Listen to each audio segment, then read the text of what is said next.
What's up? How are you guys? My name is Michael Rufford. Welcome back to another installment of Better Stories. We are in, I don't know where we are, Deer Valley, Utah. We were sled riding at 1 in the morning last night. We were, what else did we do? We took Michael and pulled him down the hill in a car with the rope. We rented a Maserati SUV and we hooked a rope to the back of the hatch that closes the door, and lugged Ethan down the hill in a sled, and Then we flip cookies. and then we went in the hot tub at 1 o'clock in the morning. It was fun. It was cool. But we're happy that you're tuning in. It's a pleasure of mine. It's going to be super fun to chat with you. They have actually no idea what we're getting ready to do. If this is your first Better Story, we're just sharing experiences and stories on how people have had their lives metamorphosed on ketones, the community, the business, and just how your life looks, different today. Where are you from? What's your story? What's your tale, Mother Goose? Jeff and Lisa Skinner. We live in a really small town in northern Utah, a little town called Garland, Utah. Where are you from? Grew up in Dingle, Idaho. I just like hearing Dingle, Idaho. In Dingle, you don't even have to use your blinker because everybody knows where you're going.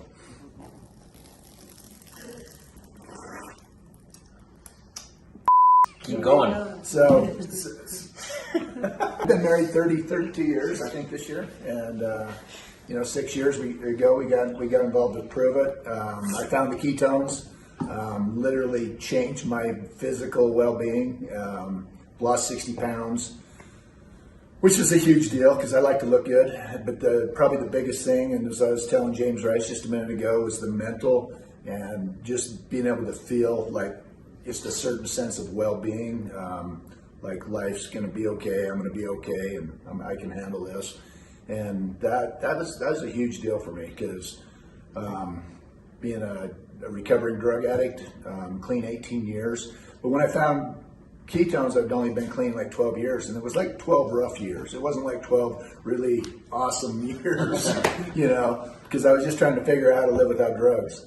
And when I found the ketones, it was like the first time in a long time that I could ever remember to where I just felt normal again. It felt normal in my brain. And wow. Get fired up. It's been a huge deal. I haven't got emotional about this in a while, but like for the first 2 years, when I was on the ketones, it was like I couldn't even tell people about my story because I was just like so emotional. To going from that state of being like just kind of holding on, white knuckling it, to being like, hey, this is awesome, and I don't think I realized how crappy I felt until I felt good, and then once I felt good, it was like, holy cow, I got to keep going with this. And so I've really made a huge commitment in my life for my health. It was to the point where I couldn't even bend over to tie my work boots because my gut was so big, and it was like I'd have to tie one shoe and then come up for a breath, and then go down for another one. But that's been amazing, and I turned 55, and Lisa turned 58 this year. And, You got an older chick? huh? Yeah, I do. You got an older chick? She's older. Yep. She's robbing the cradle. But we just made a really set a goal. I mean, I've released the weight, but I've really never hit the gym and gotten that great a shape. But this last year in January, we both committed we was going to hit the gym every day. Plus, really, take a look at our eating and, always have ketones in our life. And I mean, that's been a staple for the last 6 years. But it's pretty cool, to walk into our gym and be the fit dude, because there's not that many people that go to our gym that are just super fit, but it's been a lot of fun. And Lisa's ripped; she's like freaking muscles everywhere. First time I've had lines in my muscles here. If I had any muscles, I would just never be in a hooded sweatshirt ever. I'd be shirtless for sure. Okay. For a moment, you were telling us last night, where were you working when you got introduced to this?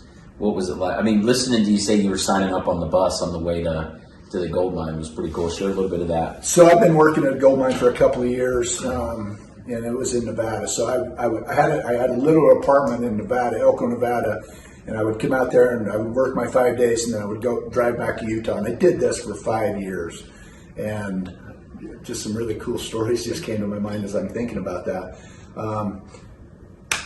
It was, I worked 12 and a half hour shifts, but you'd get on a bus and ride to the mine. It'd take 45 minutes to get to the mine. And I remember it was like 5:30 in the morning.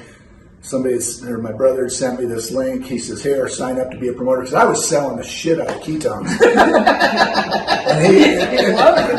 and he was like, he says, "You ought to be a promoter." And I'm like, "Nah, dude, I don't want to do that. I'll just send these people to you."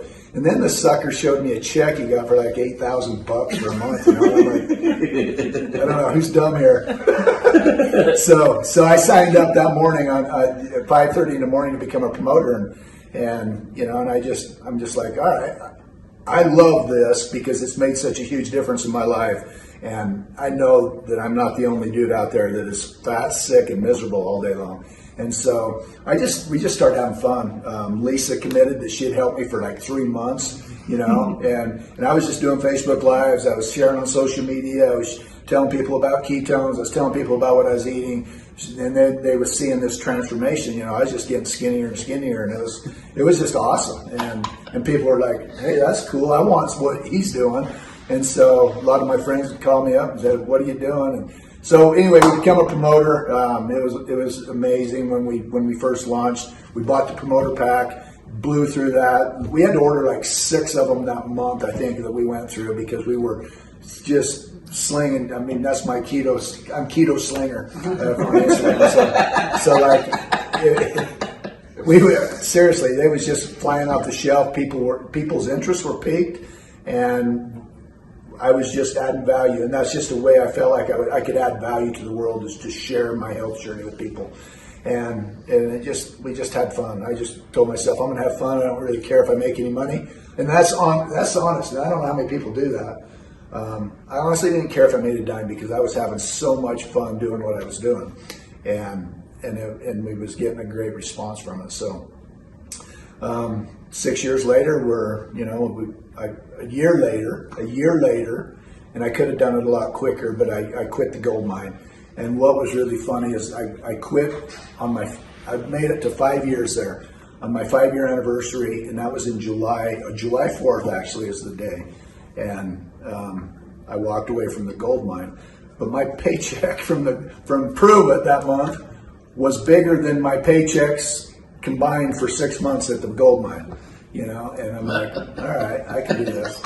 So we just kept building. We just started building. We started traveling a lot, headed to Arizona. I mean, it was like I had a car and I would just go anywhere, and we was doing KLPs everywhere. Just everybody we meet, we were just talking about ketones, and then just honestly, just really enjoying life. And what now? 5 years, 6 years later? 6 years. I mean, is it cool to watch? I mean, you probably haven't seen him share the story like that and get emotional like that. Well, I keep putting him on the spot. I put him on a Zoom yesterday, and sometimes now this is just your new normal. When you signed up, you had one house, now you got a bunch. Units and buildings and complexes and 16 I remember plexes. because when he used to be so mad, Dad, all the time, and you didn't dare even approach him, you're just going to go in the other room. Because he's just mad and angry and tired and So I found there's a lot of guys like that. There's most. It's a lot of dudes. I won't globalize it with most, but it's a lot. A lot. And a lot of them just do it because that's what they sort of feel like they got to do. So it's pretty cheap labor to me. I'm thinking, ketones are good, dude. Come on, carry on. And what's it like now? I mean, what have you been able to do and parlay with the business? I mean, you got a team all over the place, people all over the place. We've been able to travel everywhere. We've been the freedom that we have. We can just pick up. Where have you been? Where'd you go? We've been to Dubai and Costa Rica. I jumped that damn airplane with you. Yeah, we did. In Dubai, perfectly good airplane. We've been to Hawaii together. Experiences like that. Hawaii, Costa Rica, and Utah a couple of times, Alaska, Arizona a bunch. And the cool thing is like if my son was in Iraq and I go, you know what? It's okay. It gives me the freedom. If there's something that happens, I can jump on a plane. I can go there. He just had twin babies. What can we do? We're there. We're there with him a lot because our family has the same beliefs and themselves and filling a business however they feel like doing that they have a stronger belief in themselves, and it's just really cool to be in an environment with your family that they're all checking you and keeping you positive. And that's a really cool thing. It's like I could have kept working at the gold mine. I could have kept being fat. I mean, I could make it through life because I've watched thousands of people do that way. And then I could have watched my kids just follow my footsteps. Because if you think your kids aren't following you, you're full of it, man. They're watching. They're watching everything you do, and if they seen their dad be a welder at a gold mine, they go, "Oh, I can do that." But there's got to be somebody's got to step in there and break that generational pattern. You know, I come from a family who are, you know, my dad's got 12 brothers and sisters. They're all very obese. They're all type 2 diabetics. They've got a slew of problems. Their quality of life is horrible. They're living, but their quality of life is really poor. And I looked at that when I said a family reunion, and I got big, man. I was big, biggest I'd ever been. And my Uncle John, who was one of the biggest brothers, he walks up and rubs my belly, and he says, "Welcome to the family." And that's the moment that I says, "Oh, hell no, that ain't happening." And because I could have gone down that, I could have kept going because that's what I knew. It was comfortable. I seen how people do life that way. But I wanted to do life differently. I wanted to be the fit dude. I told Lisa yesterday, I want to be the fit grandma and grandpa that people are going, "Holy shit, how old are you?" You know, I get this all the time. I didn't guess you past 30, you know, and that's awesome to be that way because now we got grandkids. We're going to be spending time with them. All my boys are like studs, and we just do cool shit together all the time. But I couldn't do that if I was fat, sick, and tired because that's the reality of where I was at. I would come home from work so exhausted that I'd lay on the couch, and that my family life was like, you know, if you wanted to talk to me, come and see Daddy's watching TV. But now it's like we just go do cool things all the time. So I think I've changed. We broke that generational pattern, which is awesome. I asked you last night, how many houses did you have when you joined? Your son has more houses now at 23 or 4 or 5 than you had at 50 when you signed up. Isn't that nuts? Yeah. Yeah. I mean, you know why, though? That's because they've watched me and they go, "Oh, well, I got a friend who's a dentist. What do you think his kids do? They're dentists too. And they're dentists because they watch their dad and they go, "Oh, well, that's easy. My dad did it." You know? And it doesn't matter what you do, your kids are watching you, and that's their comfort because they know. I watch my dad work at the railroad 12-and-a-half-hour shifts all the time, you know, and make 70, 80,000 a year. So for me to do that was really simple. Yeah. And so to break out of that, somebody's got to just put their foot down and say, "Okay, this is enough. I'm going someplace else." And for some reason, I've always had that belief in me that I can be just better. This is not the life I have to choose if I don't want to.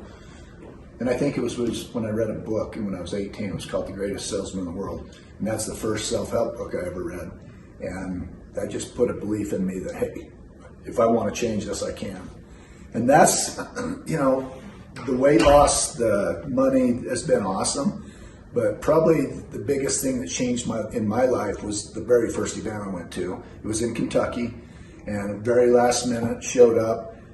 Sat through the whole event like this, like I was, you know, hating life, which I was, and I'm watching all these people jump around and excited about their lives, and I'm like, what the hell are y'all so excited about? The lady sitting next to me, I says, "What?" Her daughter was there. I says, "What's she so excited about?" "She's a rank 6. I'm like, I don't even know what a rank 6 is, but I want some of that in my life. And so I really paid attention to Joseph McClendon, and you know, and then I did something that most people won't do when they go to an event. A lot of people won't do this, is they won't come home and put it into practice. And that was really important to me, to come home and do my I am statements really consistently, and totally different than anything I've ever done in my life. And you know, I really think that's work. And it's not only carrying over into PRUVIT. No matter where I go now or what I do, if PRUVIT's not part of my life again or anymore, I own that shit. I own that. What I've learned. And so I tell people, you have to join PRUVIT just to go change your mindset, because that's really, really important. Probably the most important thing. You gonna hit him with your I am statement? You feel like it? Oh, I can hit you with my I am statement. I am Jeff Skinner. I'm humble, confident, creative, dedicated, and passionate. I am a leader, a coach, and a warrior who adds value, takes action, and leads by example. And I freaking rock. So I've been doing that for 6 years. And I've added to it. One thing I've added to it is money flows to me easily and effortlessly in avalanches of abundance. And then a thought pattern that I used to have was, why is everything so freaking hard? You know, and I would say that constantly. And so I've changed that. And this is one of the first things I've changed is everything I do is simple, easy, and effortless. And I find my life, even, you know, stuff that were really challenged for me and before, just becomes simple, easy, and effortless. And it's like, it's not that big a deal. So the one thing that Jeff's taught me a lot about is that whenever I'm telling myself a story, he'll say, that's an interesting story, where did that come from? And so a lot of times there's that check of like, where did I start telling myself that story? And so we follow those patterns of like women saying, oh, like over 50, I can't ever change my hormones or whatever it is, you know. And so just being able to go, okay, I'm going to tell myself a different story. This doesn't have to be my story and doesn't have to be anybody else's, but we follow this pattern over and over going, oh, well, this is what I heard. Well, do we challenge any of the beliefs that we've heard? It's Right. Being aware, that's a huge part of. And the cool part about it is when you do this with your wife or your spouse or your husband or whatever, and I mean, you got a built-in accountability partner. You can call each other out on your shit every day. I mean, you don't have to, you know, and sometimes we find ourselves both getting in there, and then we go, oh, you know, let's take a step back and think about what we've been thinking about, think about what we've been talking about, and it just makes it better if you got somebody that, it's kind of like coming to one of these masterminds. Nobody needed this mastermind more than I did, and so I'm really grateful that we chose to, you know, load up and come down here, because being around Michael's awesome, because there's no negativity. There's like, he's just focused on what he wants and what he wants next, and you know, got to remember that. And it's easy to forget sometimes for me to go, oh, what am I focusing on? Am I focusing on what I don't want or what I want? And I find myself in the past focusing a lot on what I don't want, and knowing what you want is easy. Because if you know what you don't want, it's just the opposite of that. So knowing what you want, it's a simple deal, right? It's funny that you say that. A lot of people know what they don't want, but they don't take it the next step, which is, well, what do you want? Somebody just put up a post, I think it was Jenna, and she said, if you could manifest one thing in your life for good right now, what would it be? And the first comment I read was to get out of this sucky job. So I read it and was like, I felt the energy of the sucky job. I didn't feel the freedom of a great business. She didn't say have a great business that is freeing. She said, all I saw was sucky job. All I saw was, ugh. Somebody else, 2 or 3 comments down, was get out of all this credit card debt and out of this stress. Also negative. You know, what's the opposite of that? I want to make $50,000 from my phone. That's been my goal. I want $50,000 a month from my phone. What a cool way to do it, right? A phone that most people are watching cat memes and freaking, you know, Googling stupid stuff and watching dog pics and stuff. I got a phone that's got all the information I ever want connected to the whole world, and I want to be able to use that little tool to make $50,000 a month in. So Tell them about what we do when we go get a lottery ticket. It's kind of a stupid little thing we do, but it's kind of fun. Did you know the Powerball's to like over $1 billion? Yeah, I do have some tickets. And so we live about 20 miles away from the Idaho border, and so we'll just load up, and this is just something we do that's kind of fun, is we load up and we drive 20 miles up to Malad, Idaho, and we buy a couple lottery tickets. We don't go crazy. We don't bet the whole farm on it. We just buy 2 or 3 lines, and then on the way home, you know, we're looking at, okay, 493 million. I'm like, all right, what would you do if you won 493 million? So the first time we did this, it was quite comical to watch Lisa. And I'm like, okay, what if we won 493 million? Money's no option. We got the money. What would you do? And she says, well, the first thing I would do is I would get a makeover. I'm like, that now, you know. But this is where we started. You know, this is like where we started. I says, all right, what would you do with the other $492,999,000? You know, what would you do then? And then, you know, then we say what we want. Then what? Then what would you do? And it's like it's almost as fun as winning the monies to sit there and do that. You know, because Just think about it. Just think about all the things you would do. Man, I've got a whole list, and it would just be incredible. There's stuff that I'm like, I just dream about, like, man, I want to own hundreds of acres, and then I want to hire Lisa's brother, and I want to hire him full time and pay him a really good wage, and we're just gonna build cool shit together, you know, and we're gonna build houses, we're gonna build cabins, we're gonna build, you know, we're gonna pour awesome concrete driveways, and I know exactly what it's gonna look like going into my house, because it's gonna be this winding road with concrete on the sides and then pavement in the middle, and then it's gonna have trees and lights all the way up. This probably could be a half a mile long, and that's gonna be the entrance to our house. And so, I mean, it's just like, and then what? You know, and it's so much fun because it's like there's no limit to what you can think about or dream about.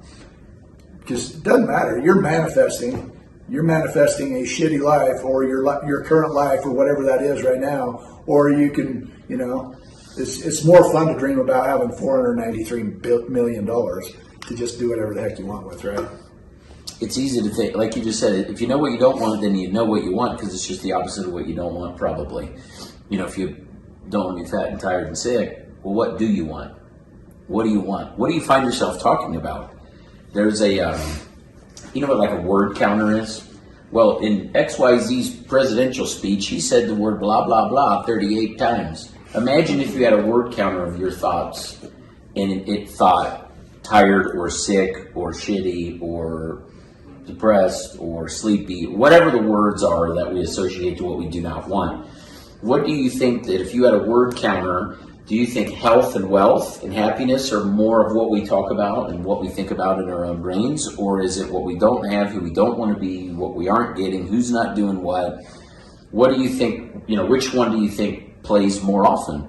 And for, I don't know, 15, 18, 20 years as I've been in my entrepreneur journey, what I've found is you can find out before you know anybody's life. If you just listen to what they say, you'll know what kind of life they have based on what they say. Because what they say is a filtered version of what they think. And what they think, we just watched an In My Love video this morning, is the same thing they thought yesterday. And they're just hardwiring it in. They're just hardwiring it in. And the more that they do it, the harder it is to unwind it. But like you said, the lottery ticket kind of dream session is neat. We just did it this morning. Where do you want to go? He's like, Mount Kilimanjaro. Pulled up a YouTube video, and as we start watching this 5-minute video, he's like, oh, I've seen it. He goes, I know this one. Oh, that's this. He knows the video. So then somebody wants to go to Havasupai Falls, which is by the Grand Canyon. Well, guess what? We both watched that video on YouTube. We're familiar with it because we both want to go there. So we started as a group collectively going, you know what would be badass, bro? This or this or this. You know what would be sweet? One of the girls wants to go do this rickshaw run in India. Oh, bro, you know what would be cool? And we're around each other at like a huddle up or mastermind like this in a safe place where if you're not dreaming and thinking about what would be cool, you're the odd man out here. But when you're at home, if you are dreaming with wild, cool, crazy adventures, then you're the odd man out at your house. But here, this is what we're all doing. That's why we're here. I mean, there wasn't a drop of snow for 8 months since season last year. And as we're rolling into town, it starts dumping. They got 12 inches yesterday while we were coming into town.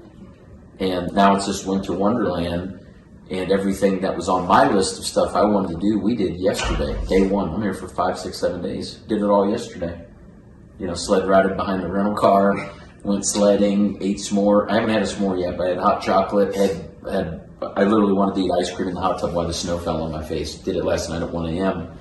So we're having fireside chats. We're filming videos and interviews with folks and capturing better stories, sitting in a cabin. We feel like we're in a live snow globe. It's quite the environment. It's pretty challenging to not think about cool stuff. One of the coolest stories that I can think about Michael is this happened like 5 years ago, and we were in a rank 8 meeting, and Michael walks in a little bit late, and Brian Underwood's up there, you know, teaching and talking and doing his thing, and as Michael walks by and Brian says, how you feeling, man? And without missing a beat, Michael says, rich, young, and good looking. And so that's really stuck with me, because when people, what do most people, the majority of the people, how you feeling? Oh, geez. Another day. Fine. I get off at 8. I'm counting down the minutes. Good so far. Good, you know. And it's Yeah. like, but how I've just incorporated that in my life. People ask me how I'm doing. I'm like, freaking awesome, man. I'm like fittest 55-year-old guy, you know. I've got way more money than I've ever dreamed of having, you know, and it's getting better. I got awesome relationships with my kids. You know, why don't we talk about that instead of make up some deal? Because if the average Joe asks you how you're doing and you're like freaking awesome, it's really uncomfortable for most people to hear that. And so what do? We dumb ourselves down to fit their little, you know, small energy that they've got going on. Mm-hmm. And so I'm like, yeah, I don't care. I don't care anymore. If, you know, I'm going to be awesome every day, and I'm going to feel rich, young, and good looking every day. And you know, and if you can't handle that, that's on you. It's nothing to do with me. There's a video of Deion Sanders, and he basically talks about that. He said, "Don't let my confidence ruffle your insecurities about yourself."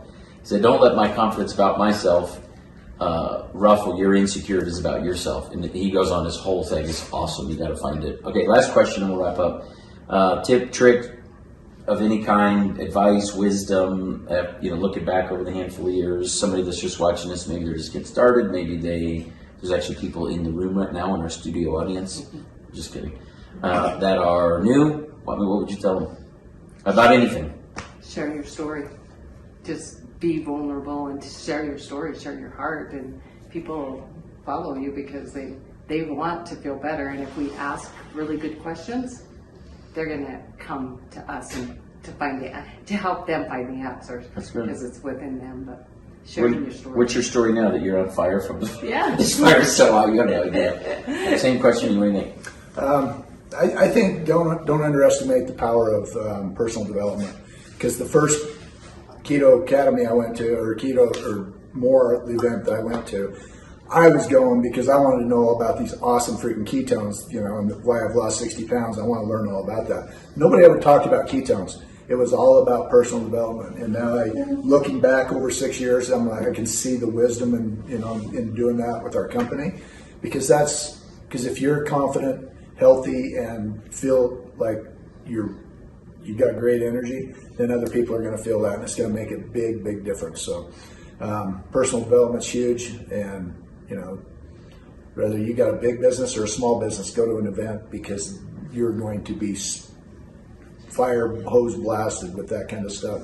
And it's not about taking it all and making it all, you know, I'm going to do it all. But if you just took one thing and incorporated that into your life very consistently, you'll be amazed how fast things change.